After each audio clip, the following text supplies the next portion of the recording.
एक अच्छी सुबह और एक खुशहाल परिवार।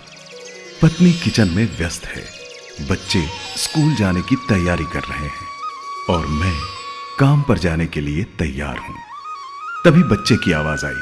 पापा, आज मेरा जन्मदिन है, शाम को जल्दी घर आ जाना। मैंने अपने दोस्तों को भी बुलाया है और हाँ, वापसी में केक, चॉकलेट और मिठाई भी जरूर लाना। ठीक है, अपना ध्यान रखना। बाय बाय बेटा। और मैं खुशी खुशी घर से निकल पड़ा।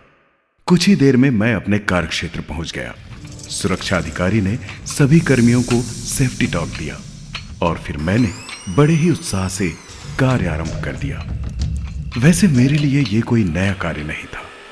इस तरह के कार्य मैं पहले भी कई बार कर चुका था, इसीलिए मैं जल्दी से जल्दी कार्य संपन्न करके वापस अपने घर पहुंचना चाहता था, पर मैं नहीं पहुंच पाया।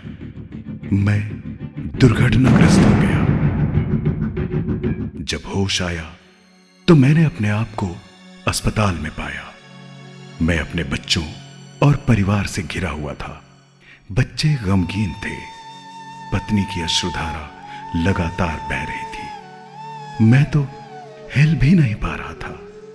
मुझे बताया गया कि अब व्हीलचेयर ही मेरा सहारा है।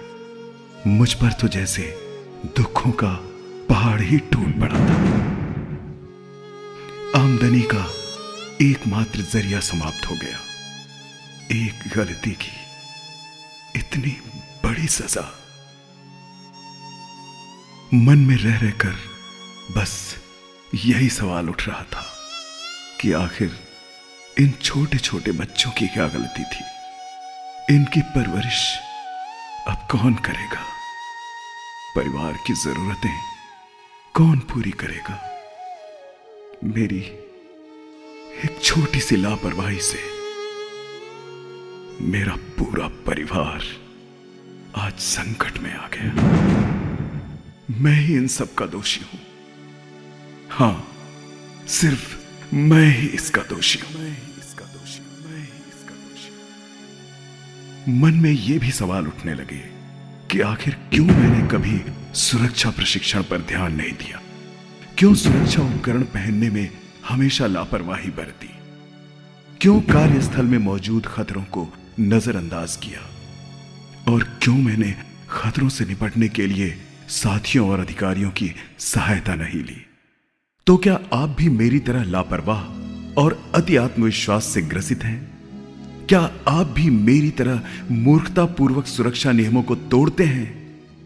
तो फिर क्या आप भी किसी बड़ी दुर्घटना के इंतजार में हैं? दोस्तों, दुर्घटना के मूलतः दो कारण होते हैं: असुरक्षित कार्य और असुरक्षित परिस्थितियां। असुरक्षित कार्य स्वयं व्यक्ति के द्वारा किए जाते हैं, जैसे व्यक्तिगत सुरक्षा उपकरणों, हेलमेट, जूता, full body harness, lifeline, fall arrester आदि का उपयोग न करना, शॉर्टकट अपनाना, जल्दबाजी में कार्य करना और लापरवाही पूर्वक कार्य करना आदि। एक विश्लेषण के अनुसार असुरक्षित कार्य दुर्घटनाओं के लिए 96% तक जिम्मेदार पाए गए हैं। असुरक्षित कार्य की आदत दुर्घटना की ओर पहला कदम होता है। सदैव ध्यान रखें, सबसे अच्छा सुरक्षा उपकरण है आपका अपना मस्तिष्क। उसका उपयोग कीजिए।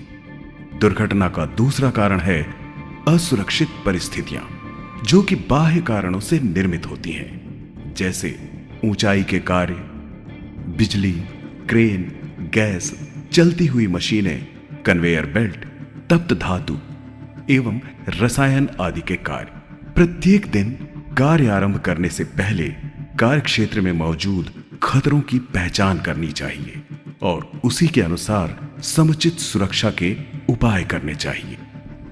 सदैव सतर्क रहें, सदैव सुरक्षित रहें। आवश्यकता इस बात की भी है कि हम नियर मिस प्रकरणों और पूर्व में घटित दुर्घटनाओं से कुछ सीखें और अपने कार्य व्यवहार में आवश्यक परिवर्तन एवं नियंत्रण करें, ताकि भविष्य में होने वाली दुर्घटनाओं की आशंका को भी रोका जा सके। दोस्तों, मेरी सुरक्षा मेरी स्वयं की जिम्मेदारी है। सुखमय जीवन का निर्माण सुरक्षा प्रथम की बुनियाद से ही शुरू होता है। अतः सुरक्षा को आत्मसात करें। और उसे अपने आचरण में लाएं। हर रोज सुरक्षा की प्रतिज्ञा लें। घर, सड़क और कार्यक्षेत्र के हर कार्यकलाप में सुरक्षा को शामिल करें। सुरक्षा की चर्चा करें। इस तरह धीरे धीरे सुरक्षा आपकी आदत बन जाएगी। सदैव याद रखें, आपका जीवन आपके परिवार के लिए अनमोल है। आप सुरक्षित यानी आपका परिवार भी सुरक्षित। सुरक्षा अपनाइए और अपने कल को बचाइए। तो क्या आप तैयार हैं अपने जीवन को दुर्घटना मुक्त बनाने के लिए? यस। तो आइए मिलकर प्रण लेते हैं कि हम स्वयं अपनी, अपने साथियों की एवं कार्यक्षेत्र की संपत्ति की सुरक्षा करेंगे। अगर आप भी शून्य दुर्घटना की लक्ष्य प्राप्ति में सहयोग देना चाहते हैं तो तुरंत इसे फॉरवर्ड करें, लोगों में फैलाएं और उन्हें जागरूक बनाएं। धन्यवाद।